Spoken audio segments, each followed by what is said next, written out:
16,000 টাকা বাজেটে বেশ শক্তিশালী গেমিং স্মার্টফোন নিয়ে কথা বলবো আজকের এই ভিডিওতে। এমন একটি ডিভাইস যেখানে আপনারা ফটোগ্রাফার যারা আছেন প্লাস আপনাদের যাদের গেমিং এর জন্য ভালো একটি ফোন বা ভালো একটি প্রসেসরের প্রয়োজন তাদের জন্য এই ডিভাইসটি হতে চলেছে সেরা চয়েস। শুধুমাত্র তাই না, 16,000 টাকা বাজেটে আপনারা ফোনটি থেকে লং লাস্টিং ব্যাটারি ব্যাকআপ পাবেন ফাস্ট ওয়ার্ডের চার্জার। তো চলুন শুরু করি।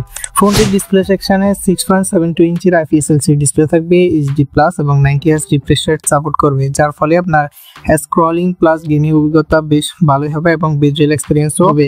ব্যাটারি সেকশনে 5000 mAh এর বিশাল ব্যাটারি থাকবে, 33 ওয়াটের চার্জার থাকবে। ক্যামেরা সেগমেন্টে থাকবে 50 মেগাপিক্সেল প্লাস 2 মেগাপিক্সেলের ডেপথ সেন্সর এবং সেলফিতে রয়েছে 8 মেগাপিক্সেলের সেলফি ক্যামেরা।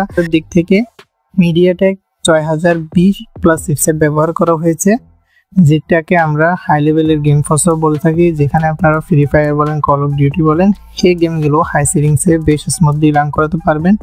অ্যান্ড্রয়েড 13 এর অপারেটিং সিস্টেম রয়েছে এবং ফোনটি দুটি ভেরিয়েন্টে পাবেন, তার 128GB 16,000 টাকা এবং 256GB 17,000 টাকা।